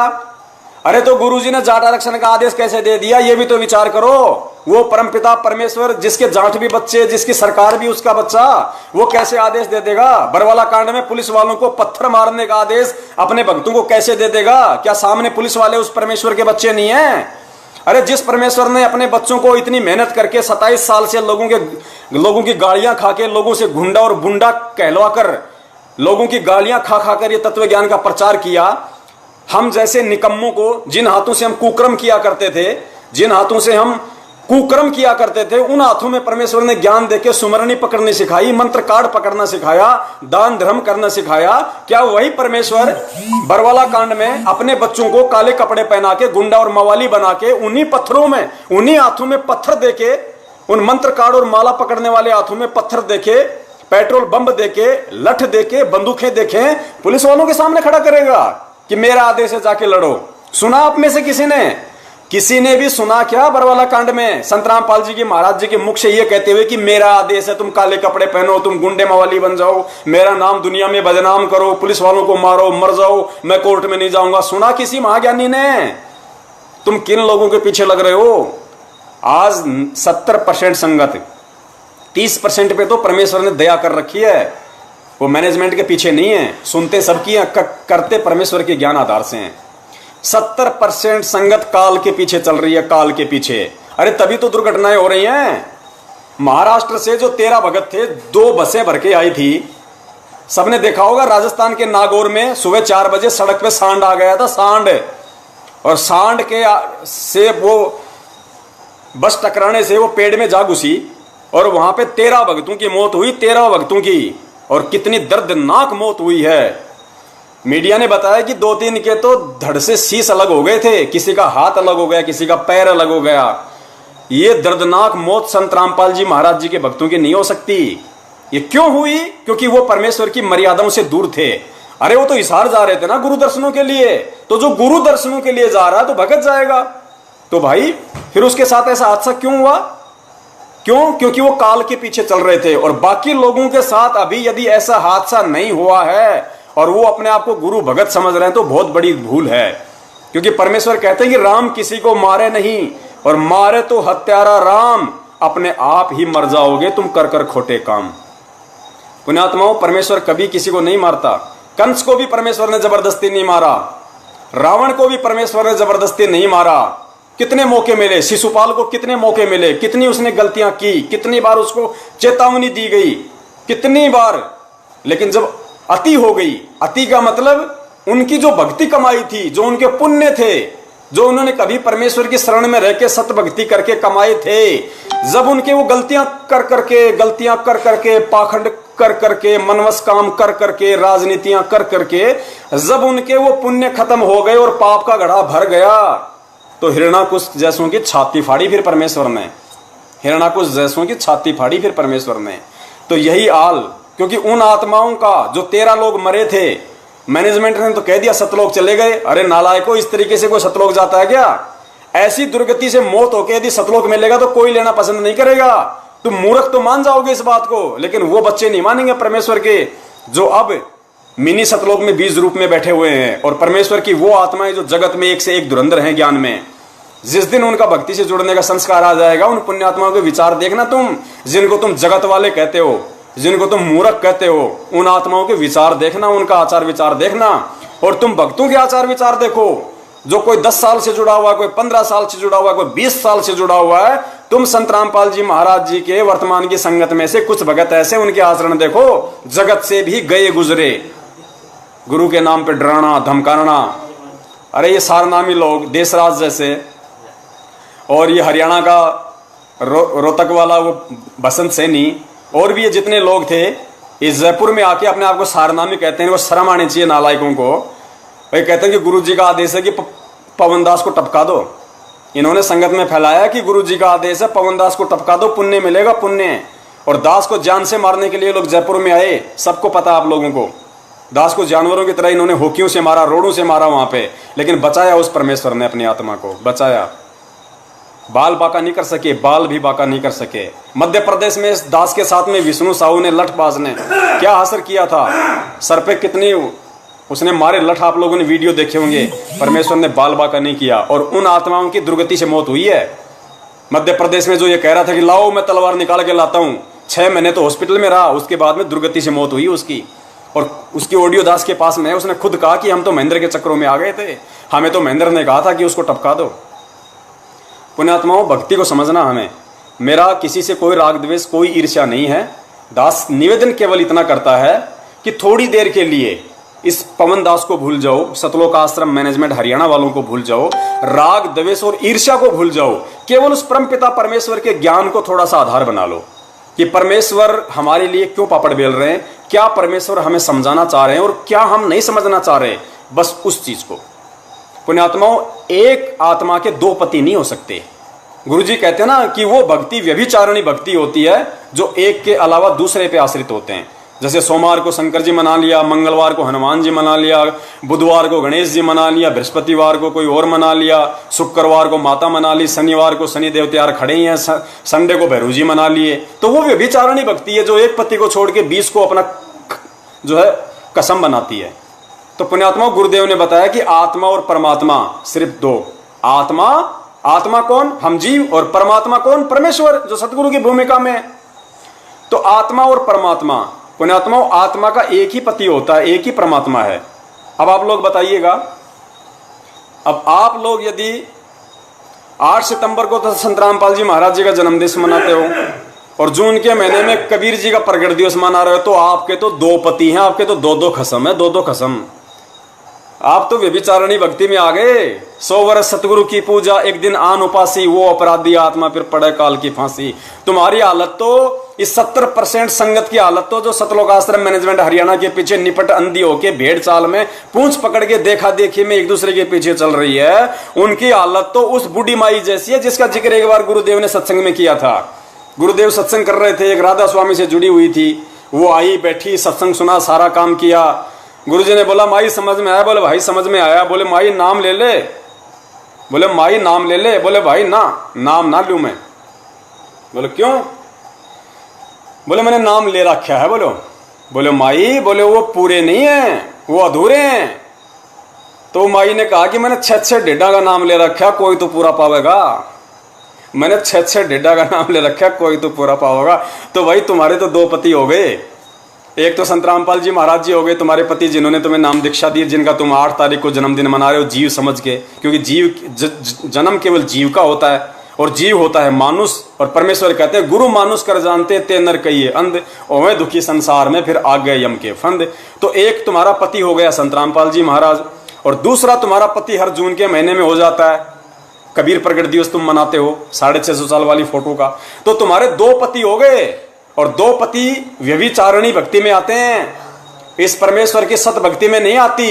अरे गुरुदेव ने कितनी बार कहा कि गुरु गोविंद दो नहीं भाई, और दो समझे वो दो जग जाही। दो जग यानी नरक। कितना स्पष्ट कहा परमेश्वर ने कि गुरु गोविंद दो नहीं भाई, और दो समझे वो दो जग जाही। कितनी बार परमेश्वर ने स्पष्ट कर दिया कि स्वयं वो परमात्मा सतगुरु की भूमिका में आता है। अब परमेश्वर हनुमान जी की तरह को छाती फाड़ के तो दिखाएगा नहीं कि देखो मैं ही कबीर हूं, देख लो ये कबीर वाली फोटो के दर्शन कर लो। भाई ये तत्व ज्ञान फिर है क्या? फिर तो सामान्य ज्ञान पूरी दुनिया ही दे रही है। सामान्य ज्ञान का फैलाव तो पूरी दुनिया में है। हर छोटे मोटे संत महंत शंकराचार्य सब लोग ज्ञान दे रहे हैं जैसा उनको ज्ञान है। फिर ये अलग से ज्ञान देने की आवश्यकता क्या पड़ी संत रामपाल जी महाराज जी को? क्यों दुनिया से पंगा लेने की आवश्यकता पड़ी? क्या वो अपने खुद के पार होने के लिए दुनिया से पंगा ले रहे हैं? नहीं, आप और हम जैसे नीचों के लिए, ढेडों के लिए वो परमेश्वर दुनिया की गालियां खा रहा है। हिसार जेल में जाके बैठा है। रोहतक जेल का प्रकरण याद है ना तुम्हें? 2006 करोथा कांड में। नहीं पता होगा, क्यों? कि अभी कोई तो अपने भूत निकलवाने के लिए जुड़ा है। किसी की भैंस दूध नहीं दे रही, किसी ने कह दिया कि हमारे गुरुजी से नाम ले ले, तेरी भैंस टकाटक दूध देगी, तो वो भैंस का दूध के लिए जुड़ गया। कि किसी की बेटी के भूत नहीं निकल रहे, कोई अपने कैंसर से दुखी है, कोई किसी चीज से दुखी है। ज्ञान से केवल 1% आत्माएं जुड़ी हैं, परमेश्वर से 1% आत्माएं। और सबसे ज्यादा निपट अंधे वो लोग हैं जो 1994 से गुरुदेव से जुड़े हुए हैं। कितने सत्संग गुरुदेव के सुनो आप, रोहतक और जिंद वाले 1997 वाले सत्संग सुनो। कैसे कैसे आत्माओं को गुरुजी ने झेला है कि किसी तरीके से ये पुण्य आत्माएं टिकी रहें, एक बार टिकी रहें। इनको सौ सुख दूंगा इनको, और फिर इनको ज्ञान समझाऊंगा धीरे धीरे। लेकिन वो नालायक आज तक ज्ञान नहीं समझ पाए, उस गुरु को नहीं समझ पाए वो आज तक। गुरुजी ने कितनी बार एक सत्संग में गुरुजी ने जिक्र किया कि हम सत्संग कर रहे थे और एक भगत आया तो मुंह मोटा करके फिर रहा, कभी इधर कभी उधर। तो मैंने कहा भाई क्या बात है भाई कोई गलती हो गई तो कोई माफी दे दे। गुरुदेव संत रामपाल जी महाराज जी वो पहले भी परमेश्वर थे, वो आज भी परमेश्वर हैं। ऐसा नहीं है कि 1997 में वो परमात्मा नहीं थे, 1994 में परमात्मा नहीं थे, या 1951 में परमात्मा नहीं थे, या जिस समय वो नीलम खेड़ी से अपना जो जेई की डिग्री कर रहे थे उस समय परमात्मा नहीं थे, या जो नौकरी करते थे उस समय परमात्मा नहीं थे। वो सदा से परमात्मा है। तो परमेश्वर ने कहा भाई, गुरुजी ने सत्संग में उस भगत से कहा कि भाई कोई गलती हो तो माफी दे दे भाई, क्यों ऐसे? बोले जी ना, बोले एक दिन मैं आया था बोलो, और बोले आपने यूं भी ना कहा कि भाई आ जा रहे। गुरुजी ने कहा कि उसने ये कहा कि गुरुजी आपने मुझे ये भी नहीं कहा कि आ जा। तो गुरुजी ने कहा कि भाई देखो ऐसा है, संगत बहुत ज्यादा होती है, हो सकता है मैंने कहा हो और आपने ना सुना हो, ये भी तो हो सकता है। बोले ना ईसाके, बोले मैं कोई बहरा हूं, ईसाके मैं कोई बहरास हूं। तो गुरुजी बोले बात ठीक सही, तो तू सुना का हो गया, आगे से मैं गलती नहीं करूंगा, मैंने माफी दे दे। पुण्यात्माओं, वो परमेश्वर, वो सारी सृष्टि का रचनहार एक 2 कौड़ी के जीव से माफी मांग रहा है। ऐसे ही गुरुजी ने एक सत्संग में फिर बताया कि दास ने एक बेटी को 100 सुख दिए, वो उसके शरण में आई, किसी पुलिस वाले की घरवाली थी। फिर गुरुजी उसी के पाड़ोस में सत्संग कर रहे थे और वो नहीं आई। अब देखना पुण्यात्माओं, उन दोनों आत्माओं को कितना ज्ञान था, जिनके घर में गुरुजी सत्संग कर रहे हैं और जो पहले से नाम दीक्षा ले रही थी लेकिन वहां बैठी है खिड़की में लेकिन आ नहीं रही। तो गुरुदेव ने उस जिनके घर में परमात्मा सत्संग कर रहे थे, गुरुदेव ने कहा कि बेटी जाओ, उसको जाके बुला ला। तो उसने कहा कि गुरुजी मैं न जाती, हमारा उनका बोलचालन नहीं है, मैं न जाती। तो पहले तो उस आत्मा को कितना ज्ञान होगा जो गुरुदेव के आदेश की अवहेलना कर रही कि गुरुजी मैं नहीं जाती। पुण्यात्माओं, उन आत्माओं ने तो बहुत गलतियां करी हैं, उन्होंने तो सदा से गुरु को मानुस माना है। लेकिन आप और हम जैसे नीचों को तो परमात्मा ने, जो 2008 के बाद जुड़े हैं, 2010 में जुड़े हैं, 12 में जुड़े हैं, 13-14 में जुड़े हैं, पुण्यात्माओं हमें तो परमेश्वर ने अनमोल खजाना दिया है। परमेश्वर ने इतने चमत्कार दिए हैं, परमेश्वर ने इतना सब कुछ दिखाया, हमें एक इतिहास बना दिया परमात्मा ने 1994 से भक्ति का, इतने सत्संग दिए परमेश्वर ने। चलो वो आत्माएं तो गलती कर सकती हैं कि उस समय उन्होंने मालिक को मालिक नहीं माना, इतने सत्संग नहीं सुने, लेकिन आज तो परमेश्वर ने अंबर लगा दिया, ढेर लगा दिया। हमारी उम्र बीत सकती है, उसके सत्संग नहीं बीत सकते, फिर भी हम उसको मानुस मानने की गलती करेंगे। फिर भी हम 8 सितंबर को उस पूर्ण परमेश्वर कबीर साहिब जी का जो सतगुरु रूप में स्वयं प्रकट हैं, हम उसका जन्मदिन मनाएंगे। और दूसरी बात, इतनी तो बुद्धि लगाओ, इतना तो विचार करो, क्या गुरुदेव अपना जन्मदिन मनाने के लिए खुद आदेश देगा कि सर्वसंगत मुझ रामपाल दास का जन्मदिन पर्व मनाएं? इतनी तो बुद्धि होनी चाहिए हमारे अंदर। अरे प्रधानमंत्री यदि किसी प्रोग्राम में जा रहा है तो उस प्रोग्राम वाले को यह कहेगा क्या, या उस जनता को यह कहेगा क्या कि भाई सभी लोग आके मेरा स्वागत करो, मुझे माला पहनाओ, मेरा स्वागत करो? कहेगा कभी प्रधानमंत्री? ये तो प्रधानमंत्रियों का प्रधानमंत्री है, ये कहेगा कि मेरा जन्मदिन मनाओ। फिर हम गधों ने क्या इस ज्ञान की जगह इस भेजे के अंदर गोबर घुसेड़ रखा है, जो उनके कहने के बाद हम उनका प्रकट दिवस मनाएंगे? फिर ज्ञान किस लिए दिया? ये ज्ञान किस दिन के लिए दिया था? क्या परमेश्वर के सत्संग हमने अचार डालने के लिए हैं? पुण्यात्माओं विचार करो। आज तुम लोग जिस तरीके से इस दास के जो वचन हैं, जो परमेश्वर के ज्ञान आधार से जो दास बोल रहा है, क्योंकि परमेश्वर कहते हैं कि मीठा मीठा बोले तेता संत ना होई, और जितनी खरी खोटी बाता कहे संत कहावे सोई। संत होगा, संत यानी संत भगत जो भी होगा वो केवल सच्ची ही बात कहेगा, ठोक बजा के कहेगा, चाहे कोई नाराज हो चाहे कोई राजी रहे, उसकी मर्जी, मेरी कौन सी भैंस खोल रहा है। तो जिस तरीके से ये दास सच्ची सच्ची बातें कह रहा है, तुम लोगों को चुभ रही हैं, गुरुद्रोही गुरुद्रोही, उसी तरीके से दुनिया वालों को उस परमेश्वर सतगुरु रामपाल जी महाराज जी की वो यथार्थ बातें चुभती हैं और वो कहते हैं देशद्रोही देशद्रोही।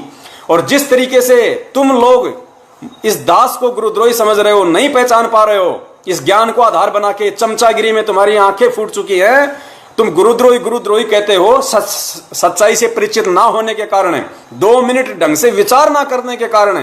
वही हालत उन दुनिया वालों की है जो परमेश्वर के सत्संग को सुनते नहीं, उनकी बातों पे तो विचार विमर्श करते नहीं, और देखा देखी में गुरुद्रोही है, रामपाल गुंडा है, रामपाल भुंडा है। तो मैं ये पूछना चाहता हूं कि उन दुनिया वालों में और तुम ज्ञान लेके परमेश्वर के भगत कहलाने वालों में क्या अंतर है? क्या अंतर है तुम्हारे अंदर? वो परमेश्वर को नहीं समझ पा रहे और तुम लोग, चलो हमें तो गुरुद्रोही कह लो, कोई बड़ी बात नहीं, हमें तो कोई प्रधानमंत्री नहीं बनना भाई, हमें तो यहाँ पे गधा नहीं बनना, लेकिन ये परीक्षा है। जिस प्रकार परमेश्वर ने गणिका माई को निमित्त बना के 64 लाख की परीक्षा ली थी, आज इस दास को निमित्त बना के, इस कुत्ते को निमित्त बना के वो परमेश्वर तुम लाखों की परीक्षा ले रहा है, लाखों की परीक्षा। तुम्हें गुरुद्रोही की परिभाषा तक नहीं समझ पा रहे। तुम्हें नामदान केंद्रों पे एक नियम पढ़ाया जाता है कि ये पवन है, ये फलाना है, इसकी शकल देख लोगे नामखंड हो जाएगा, इससे बात नहीं करनी, ये गुरुद्रोही है। अरे गुरुद्रोही होता क्या है? पहले अगले से मिलो। कोई किसी से बातचीत करने से किसी का नामखंड नहीं होता। अब मान लीजिए मैंने नाम ले रखा है और मेरे भाई ने नाम ले रखा है या मेरी औरत ने नाम ले रखा है और मैं गुरुद्रोही हो गया, तो फिर मेरी औरत का तो 24 घंटे नामखंड है, फिर तो वो जाएगी कहां घर छोड़ के? वो तो 24 घंटे मेरे सामने रहेगी, दिन में 20 बार मेरी शक्ल देखेगी, तो उसका तो दिन में 20 बार नामखंड हो गया। वो क्या करेगी फिर? इस ज्ञान को आधार बनाओ। गुरु जी कहते हैं गुरुद्रोही की पैड़ पे जय पगावे वीर, यानी गुरु भक्ति मार्ग में यदि गुरुद्रोही के अनुसार यदि आप कोई क्रिया करोगे, उसकी बातों का समर्थन करोगे जो तुम्हारे गुरु जी के ज्ञान के जो मतलब विरुद्ध होंगी, तो तुम गुरुद्रोही कहलाओगे, तो तुम्हारी पैड़ के ऊपर उसकी पैड़ रखी जाएगी। पुण्यात्माओं, निवेदन है, समय नहीं है, अब ये लास्ट परीक्षा है, अंतिम परीक्षा है। ये 8 सितंबर के दिन अंतिम परीक्षा है। भले तुम घंटा पीटते रहो, तालियां बजाते रहो, आरती सत्संग सुमरण करते रहो, इन आरती सत्संग सुमरण करने से परमेश्वर की शरण में नहीं माना जाता। अरे परमेश्वर ने 650 साल पहले हम सबकी परीक्षा ली, हम सब फेल हो गए, सबको पता है। उसके बाद भी तो परमात्मा ने 25 साल तक सत्संग किए थे, गुरुजी ने बताए, लेकिन परमात्मा ने किसी को आवाज तक नहीं होने दिया कि तुम फेल हो चुके हो। मैंने जो हाथी पे बैठ के, जो गंगा जल हाथ में लेके अपनी बेटी के कंधे पे हाथ रख के जो लीला की थी, तुम मुझे बड़वा बड़वा कह रहे थे, तुम फेल हो चुके हो, लेकिन परमेश्वर ने किसी को जग जाहिर तक नहीं होने दिया। 25 साल तक उस परमेश्वर कबीर साहिब जी ने काशी में सत्संग किया। वापस हम लोग जाने लग गए। गुरुजी क्या कहा करते थे? बच्चों भक्ति करो, सब पार होंगे, सब सतलोक चलेंगे। ये नहीं कहा कि तुम सब फेल हो लिए, अब कोई फायदा नहीं है, चाहे सत्संग सुनो या ना सुनो। परमेश्वर को पता था जीव है, टट्टी बाहर आ जाएगी अगर ये बात सुन लेगा तो, कि तुम अब की बार पार नहीं हो सकते। तो परमेश्वर ने थेपड़ के रखा कि किसी तरीके से लगे रहे, कुछ तो इनके कर्म बने, कुछ तो पुण्य बने, इतनी भक्ति तो बने कि 650 साल तक मानव जन्म देते देते इनको वहां तक लेके जाऊं। और वो स्थिति आज है। क्या हम उस समय तो परमेश्वर कहा करते थे भाई पार हो जाओगे? हुआ कोई पार? एक भी हुआ नहीं? हुआ ना। तो आज भी परमेश्वर यही बात कह रहे हैं कि भक्ति करो, सब पार होंगे, टोल के टोल जाएंगे, लाखों करोड़ों अरबों की संख्या में जहाज के जहाज भर के जाएंगे। ये बात 650 साल पहले कहते थे, यही बात गुरुदेव आज कह रहे हैं। लेकिन पार कौन होगा? पार वो होगा जो गुरुदेव को परमेश्वर मानेगा, जो उनके ज्ञान को आधार बना के चलेगा। अरे इतनी समझ नहीं है, इतनी बुद्धि नहीं है। परमेश्वर ने स्वयं एक वीडियो में, जो अभी दास को निमित्त बना के परमात्मा ने सतगुरु प्रगट दिवस 2020 के ऊपर एक वीडियो बनवाया है, उसमें परमेश्वर स्पष्ट कह रहे हैं कि पुण्यात्मा, तुम जो ये फोटो देख रहे हो, तुम जो ये चित्र देख रहे हो जो प्रभु का, ये इनका असली रूप नहीं है। इतना स्पष्ट बोला गुरुदेव ने कि तुम जो चित्र देख रहे हो, जो फोटो देख रहे हो, ये परमेश्वर की असली फोटो नहीं है। वो तो ना जाने कितने ही रूप बना के आ जाते हैं अपनी प्यारी पुण्यात्माओं को ज्ञान देके सतलोक ले जाने के लिए। और एक बात बोलते बोलते सतगुरुदेव जी वहां पर रुक गए, बात को उन्होंने चेंज कर दिया, विषय को बदल दिया। वो कहना तो ये चाह रहे थे कि आज वो परमेश्वर इस रूप में बैठा है, आज ये बैठा है, लेकिन वो रुक गए वहां पे पुण्यात्माओं, क्योंकि काल के साथ परमात्मा का वचन है कि परमेश्वर ज्ञान दे के लेके जाना, जबरदस्ती नहीं। अगर परमेश्वर ये बात बोल देगा तो जबरदस्ती में आ जाती है। फिर क्या पहचान होगी फिर ज्ञान की? फिर तो लूले, लंगड़े, अंधे, बहरे सभी परमेश्वर के पीछे लग जाएंगे। अगर बरवाला कांड में सतगुरु रामपाल जी महाराज जी ने अपना विराट रूप दिखा दिया होता, जैसे सिकंदर लोधी को दिखाया था, पीलवान को दिखाया था लाल किले पे, उनकी टट्टी निकल गई थी। अगर परमेश्वर बरवाला कांड में वहां दिखा देते, अपना विराट रूप दिखा देते, जब श्री कृष्ण दिखा सकता है, एक 3 लोक का एक विभागीय स्वामी जब अर्जुन को अपना विराट रूप दिखा सकता है, वहां जो सभा में जब गया था दुर्योधन को समझाने के लिए, अपना विराट रूप दिखाया था, तो परमेश्वर क्या नहीं दिखा सकते थे? बरवाला कांड में वो दिखा देते, सबकी टट्टी पेशाब निकल जाती वहां पे, तो उनको भगवान मान लेते, सब उनको परमात्मा मान लेते। वो कहते कि मैं कबीर, हाँ जी आप कबीर, मैं ब्रह्मा, हाँ जी आप ब्रह्मा। क्यों? क्योंकि वो चमत्कार से मानते हैं, उनको ज्ञान से नहीं मानते। और लूले, लंगड़े, अंधे, बहरे, गूंगे, नत्थु, गहरे सब उनके पीछे लग जाते। गुरुदेव गुरुदेव जैसे 2014 से पहले आप और हम सब लग रहे थे, और आज भी लग रहे हैं। आज भी बिना ज्ञान के सतलोक आश्रम मैनेजमेंट हरियाणा के तलवे चाट रहे हैं। उनके हर एक आदेश को, उनके हर एक परमेश्वर के सत्संग के विरुद्ध जो आदेश हैं, जो ज्ञान के विरुद्ध जो आदेश हैं, उनको परमात्मा का आदेश मान के और हम लगे हुए हैं। वही हालत उनकी हो जाती तो क्या मालूम पड़ता कि कौन सतलोक जाने के लायक और कौन जाने के लायक नहीं है? क्या मालूम पड़ता इन सब बातों को? इसलिए परमेश्वर को अपने आप को यथार्थ रूप में ना बता के, कोई चमत्कार ऐसा स्पष्ट रूप से ना करके, वैसे तो लाखों चमत्कार करते हैं परमेश्वर। कितने बरवाला आश्रम में कितनी आत्माओं को जिनकी मौत हो चुकी थी, पुण्यात्माओं, आंखों देखी बात है। संजय पाल उत्तराखंड का कोऑर्डिनेटर है, उसके फादर के साथ में हुआ घटित, उम्र नहीं थी, तो परमेश्वर ने कहा कि भाई इसकी उम्र तो है नहीं, तुम चाहो तो मैं तो उसको जिंदा रख दूंगा, कोई बड़ी बात नहीं है, लेकिन ये तुम्हारे लिए भी सिरदर्द रहेगा और अपने लिए भी रहेगा। अगर तुम लोग मेरी बात मानो और तुम यदि इसकी मृत्यु के उपरांत यदि तुमको शोक प्रकट ना करो, दुख ना मनाओ, तो मैं इसका शरीर छुड़वा के इसको दूसरा शरीर दे देता हूं। तो उन भगत जी ने कहा कि ठीक है परमात्मा, जैसा आप उचित समझें। गुरुदेव ने उसी क्षण उसका शरीर छुड़वा दिया वहीं पे, और जन्म भी दे दिया होगा। परमेश्वर ने जैसा कहा था कि 7 वचन पलटे नहीं, पलट जावा ब्रह्मांड। तो पुण्यात्माओं, ये परमेश्वर है। परमेश्वर ये वही भूमिका करेगा जो भूमिका इन्होंने 650 साल पहले काशी में की थी, अपने आप को छुपाते हुए ज्ञान प्रचार करने की। इनको केवल ज्ञान से पहचाना जाएगा। गुरुदेव पढ़ाते हैं ना हमें गीता में, काल भगवान ने श्री कृष्ण रूप में अर्जुन को क्या था कि अर्जुन, यदि तुझे मोक्ष चाहिए, उस सतलोक की प्राप्ति चाहिए, तो किसी तत्वदर्शी संत की खोज कर ले, उसके बिना तेरा मोक्ष नहीं हो सकता। तो अर्जुन ने कहा कि परमात्मा वो तत्वदर्शी संत कहाँ मिले, कैसे मिले? तो उसने कहा कि उसकी पहचान भाई आडंबर से नहीं होगी, दाढ़ी मूंछ तिलक छापा कंठी माड़ा चोटी मोटी मुंडित खंडित इन सब से नहीं होगी। उसकी पहचान सिर्फ ज्ञान से होगी। ज्ञान से पहचान होगी कि वो परमेश्वर कौन है, वो तत्वदर्शी संत कौन है। भाई आडंबर से पहचान नहीं होगी। तो पुण्यात्माओं, आज सतगुरु रामपाल जी महाराज जी किस वेश में हैं? आप अपने पड़ोसी को कहो कि आज भगवान आए हुए हैं, आपका सिर फोड़ देगा 2 मिनट में, और आपको समझ में आ गया कि हाँ भाई हमारे गुरुदेव भगवान है। हिसार जेल में जाके पुलिस वालों को कहो, वहां पे सिक्योरिटी गार्ड वालों को कि ये भगवान है, सारी सृष्टि का रचनाहार है, 2 डंडे मारेंगे, पीछे पैंट फटेगी, घर पे भगोगे। लेकिन आप लोगों को समझ में आ गया, मुझे समझ में आ गया। कैसे? ज्ञान से। तो परमेश्वर की पहचान केवल ज्ञान से होती है। तो पुण्यात्माओं, ये परीक्षा है। सतगुरु सब देख रहा है। ऐसा नहीं है कि उनको पता नहीं है कि बाहर क्या हो रहा है।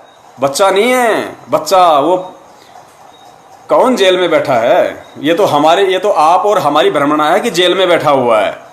परमेश्वर जेल में बैठ जाएगा तो सृष्टि कौन चलाएगा बड़े भैया? उसके तो अनंत रूप हैं। जब काल भगवान 1000 रूप बना सकता है, अक्षर पुरुष 10,000 रूप बना सकता है, तो वो अखिल ब्रह्मांड का स्वामी, असंख्य कलाओं का स्वामी क्या नहीं कर सकता? वो तो हर एक जीव के साथ में करोड़ करोड़ रूप बना के प्रकट हो सकता है, बैठ सकता है। सबकी हृदय रूपी गुफा में बैठा हुआ है। वो कहाँ जेल में है? ये जेल तो उन अज्ञानियों के लिए जो उनको समझ नहीं रहे, जो वहां पे जा जाके दंडवत कर रहे हैं, वो अज्ञानी हैं। अरे अगर हिसार जेल के आगे जाने से, माथा रगड़ने से, नाक रगड़ने से अगर भगवान मिलेगा, तो अपने घर पे क्या दीवारों के सामने रोजाना तुम दंडवत करते हो, आरती करते हो? या हिसार जाने से ज्यादा भाव बनेंगे? पीला पर्चा आ गया, यदि 6 महीने में कोई हिसार तारीख पे नहीं जाएगा, हिसार नंबर जेल 2 के आगे गुरुजी को दंडवत नहीं करेगा, तो उसका नाम खंड। पीला पर्चा आ गया, सब लोग मूर्ख बन गए, डर गए, सहम गए, ओहो नाम खंड हो जाएगा। अरे तो भाई साहब, आपसे मैं निवेदन करता हूं, यदि 6 महीने में कोई हिसार तारीख पे हिसार जेल नंबर 2 के आगे जाके नाक रही नेड़ा, दंडवत प्रणाम नहीं किया, और यदि उसका नाम खंड हो जाता है, तो संत रामपाल जी महाराज जी का भाई महेंद्र, संत रामपाल जी महाराज जी का जो सांसारिक रूप में जिसे हम कहते हैं उनका दामाद है, मंजू का पति, संत रामपाल जी महाराज जी का छोटा लड़का मनोज, जो भगोड़े हैं तीनों, अरे वो तो कभी गए नहीं हिसार नंबर जेल 2 के आगे नाक रगड़ने के लिए। आज 6 साल हो गई, तो उनका नाम खंड नहीं हुआ क्या? उनका नाम कोई स्टील का है क्या? जो आपका खंड हो जाता है उनका नहीं होता, तुम्हारा होता है। क्यों? क्योंकि तुम मूर्ख हो। एक व्यक्ति ने किसी को बताया कि भाई साहब तूने मुझे चूतिया क्यों बनाया? बोलो और क्या, मैं तेरे को जिला कलेक्टर बनाऊं? जिस चीज के लायक था वो मैंने तेरे को बना दिया। तो संगत जिस चीज के लायक है, मैनेजमेंट उसको बना रहा है और बनाता रहेगा। कब तक? जब तक तुम परमेश्वर के ज्ञान को आधार बना के इस भक्ति मार्ग पे कदम रखकर चलना नहीं सीखोगे। चाहे आज चल लो, चाहे किसी और दिन चल लेना। तो दास का निवेदन है, कहने को तो पुण्यात्माओं दास को परमेश्वर ने इतनी सद्बुद्धि, इतने शब्द दे रखे हैं कि दास 4 दिन बोलता रहेगा, अब सबकी बैटरी डिस हो जाएगी, कोई फायदा नहीं है। परमेश्वर कहते हैं ज्ञान का और घाम का चमका सा होता है। ज्ञान का और घाम का चमका सा होता है। घाम यानी धूप, सूरज की रोशनी, और ज्ञान परमेश्वर का तत्व ज्ञान। गुरु जी कहते हैं ना, एक चोट सिधारिया जिन्हें मिलन दी आस। और भाई भैंस के आगे तो पर डमरू और बीन बजाने की आवश्यकता है ही नहीं, उसको तो चाहे कितने बीन बजा लो, वो तो समझने वाली है ही नहीं। तो दास का निवेदन है, ये जो पीला पर्चा जो आया है, ये काल भगवान की तरफ से है। आप लोगों को मूर्ख बनाया जा रहा है। अरे मुझे अपने गुरुदेव पे विश्वास है, मुझे अपने पिता की भाषा समझ में आती है। गुरु जी कहते हैं कोयल का बच्चा तो कोयल की भाषा समझेगा, जो कव्वे का होता है कव्वे की भाषा समझेगा। मैं पवन दास इस पूरी संगत के सामने कह रहा हूं कि ये जो आदेश आया है, जो आज 30/9/2020 को कि मुझ रामपाल दास का जन्मदिन पर्व मनाया जाए, ज्योति पाठ दान किया जाए, ये आदेश मुझ पवन दास के परम पूज्य सतगुरु रामपाल जी महाराज जी का नहीं, बल्कि किसी गधे का है, गधे का। ये मैं इतने दावे के साथ और इतने कॉन्फिडेंस के साथ कह रहा हूं कि मैं कोयल का बच्चा हूं, मुझे कोयल की भाषा समझ में आती है। मुझे सतलोक आश्रम मैनेजमेंट रूपी जो कौवा है उसके पीछे नहीं चलना, मुझे परमेश्वर के पीछे चलना है। मुझे मुक्ति मुझे मेरा परमेश्वर देगा, मुझे सद्बुद्धि वो दे रहा है, भक्ति मार्ग पे मुझे वो लेके आया, आगे भी मुझे वो चलाएगा। और यार बैटरी डिस हो गई यार, अभी और थोड़ी सी बची है, थोड़ी सी बची थी, अब शुरू से बनानी पड़ेगी। देख लगाना भाई जो गुरु बचन पे डट गे रकट गे फंद 84 के। भाई जो गुरु बचन पे डट गे रकट गे फंद 84 के।